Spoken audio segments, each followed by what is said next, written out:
Stop protecting your peace, it's making you lonely. There's a special kind of quiet that settles in after you've cut people off.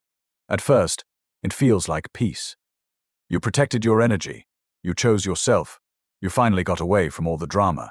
But lately, that peace is starting to feel an awful lot like loneliness. The silence is deafening. You did exactly what social media told you to do. So why does it feel like you've taken a huge step backward? What if protecting your peace has become a psychological trap, costing you the very connection you crave? What if the walls you built to keep the hurt out are now just keeping you in? Let's be honest, the advice to cut people off feels so right in the moment. You were probably the strong one, the fixer, the person who always showed up. You soaked up everyone else's chaos until you had nothing left for yourself. And when you finally hit your breaking point, building a fortress around your heart felt like the only way to survive.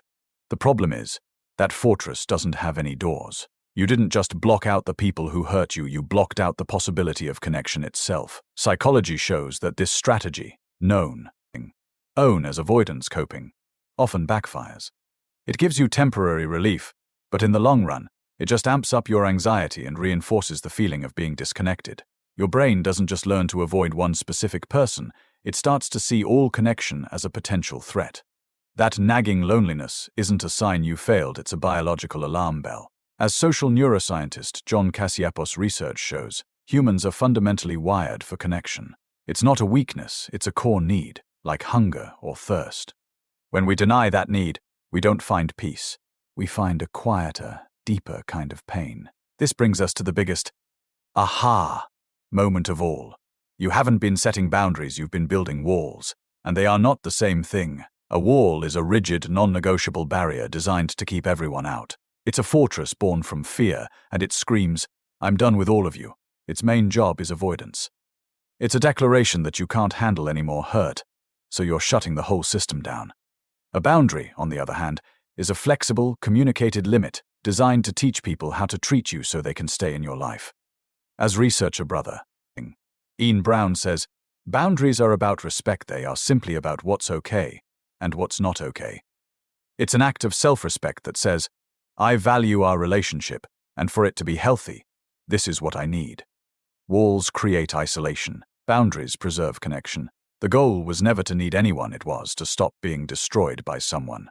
The answer isn't to build higher walls, but to get really good at installing gates and teaching people how to use them. If this is starting to click, and you're ready to learn how to turn those walls into gates, take a second to subscribe. We talk about real, practical psychology like this all the time. I'd love to hear your experience. Have you ever cut someone off, only to feel more alone? Share your story in the comments. You're definitely not the only one. So, how do we actually start building these gates? It's about learning a new language of connection, not with a bunch of rigid rules, but with a few simple communication tools. Here are 3 to get you started. First up, the yes and boundary. This is perfect for when you want to show up for someone but can't give them everything they're asking for. Instead of a hard, no, which can feel like rejection, you offer, yes, with a condition. For example, yes, I'd love to see you, and I'm wiped out, so I can only stay for an hour. Or, yes, I want to support you, and I don't have the mental space to talk about this topic right now. You're still validating them while honoring your own limits. Second, the I feel statement. This tool is a game changer because it removes blame and centers your experience. The formula is simple. When you do a specific behavior, I feel, an emotion, what I need is a clear, actionable request. For instance, when you interrupt me, I feel dismissed. What I need is to be able to finish my thought. This isn't an attack, it's a user manual for how to be in a relationship with you. It gives the other person a chance to learn and adapt instead of just being shut out. Third, start small and tear your access.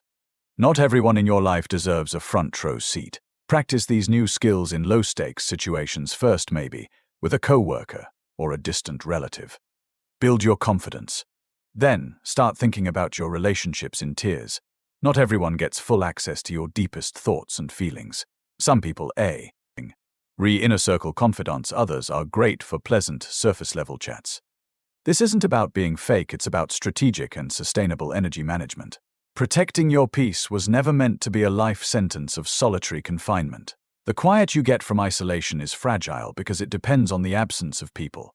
True, resilient peace is found in the presence of the right people, in relationships where you feel seen, respected, and safe. It's about having the courage to feel a little uncomfortable while you teach people how to love you better.